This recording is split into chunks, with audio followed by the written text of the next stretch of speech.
Wirausaha di bidang akuntansi.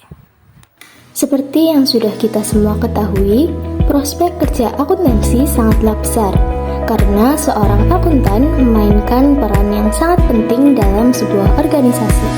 Lulusan akuntansi memang dibutuhkan oleh banyak jenis perusahaan di berbagai industri, mulai dari lembaga pemerintah, perusahaan startup, lokal hingga multinasional.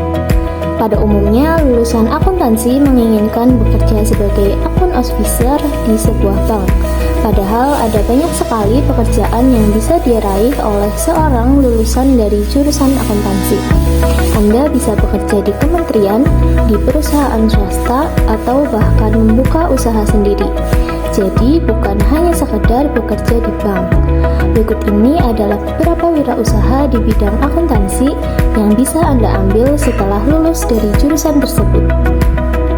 Yang pertama ada konsultan pajak. Konsultan pajak adalah orang yang mengumpulkan informasi keuangan untuk merancang strategi atau keputusan keuangan yang bijak bagi kliennya. Dari hasil informasi keuangan tersebut, nantinya akan diperoleh suatu strategi yang bisa mengurangi kewajiban pajak hingga klien akan lebih diuntungkan dari segi diskon pajak ataupun pengurangan pajak. Konsultan pajak bisa berupa individu atau tim yang membantu meminimalkan kewajiban pajak, memanfaatkan diskon pajak, serta mengelola situasi pajak, terutama bagi perusahaan atau bisnis. Contohnya yaitu MUC Consulting Group dan Artaraya Konsultan. Kedua perusahaan tersebut sukses mendirikan jasa konsultan perpajakan dengan mengedepankan etika dan mendorong kepatuhan perpajakan. Kedua perusahaan tersebut juga sudah bersertifikat resmi dan sudah terbukti berpengalaman dalam menangani berbagai hal yang berhubungan dengan permasalahan perpajakan akuntansi, perusahaan asing, bentuk usaha tetap, dan lain sebagainya. 2. Audit internal. Audit internal adalah departemen dalam suatu organisasi yang didedikasikan untuk memberikan pengawasan terhadap kegiatan keuangan. Audit internal bertugas menguji dan mengevaluasi pelaksanaan pengendalian internal dan sistem manajemen risiko sesuai dengan kebijakan perusahaan, melakukan pemeriksaan dan penilaian atas efisiensi dan efektivitas di bidang operasional, keuangan, akuntansi, sumber daya manusia, dan kegiatan lainnya. Audit internal bertanggung jawab memberikan keyakinan objektif bagi operasional, pengendalian, dan proses kelola perusahaan. Contoh, Setio Wibowo, CIA, CDMA, CISA, CA, AK, MM adalah seorang yang sukses sebagai auditor internal di PT Sarana Multi Infrastruktur. Ia melakukan beberapa tugas seperti memeriksa catatan keuangan, menentukan tingkat akurasi dan kejelasan yang diperhitungkan organisasi, serta memastikan laporan keuangan sudah mengikuti prinsip akuntansi yang diterapkan oleh perbankan. Konsultan keuangan atau yang juga sering disebut sebagai penasihat keuangan adalah profesional yang memberikan saran dan panduan tentang keuangan kepada klien mereka berdasarkan kebutuhan dan tujuan spesifik mereka. Mereka memecah sebagai aspek kehidupan keuangan klien termasuk aset, pengeluaran, pendapatan, dan membantu mereka membuat rencana keuangan untuk mencapai berbagai jenis tujuan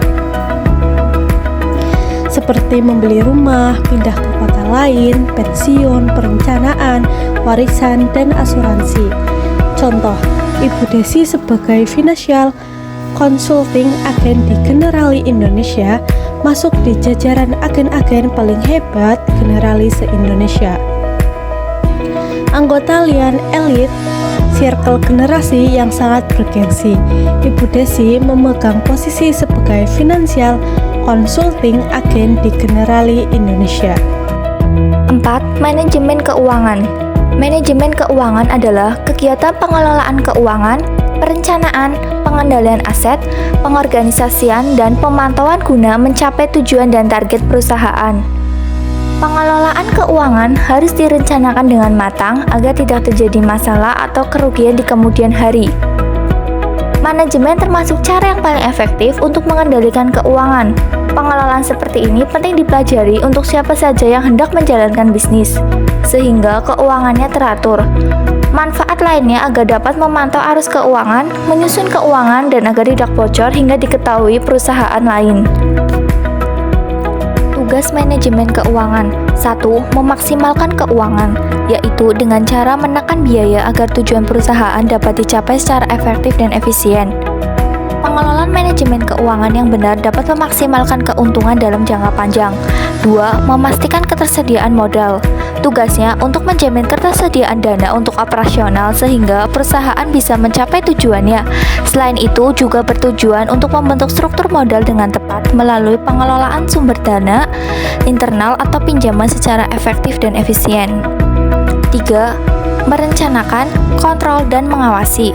Membuat perencanaan penggunaan keuangan perusahaan.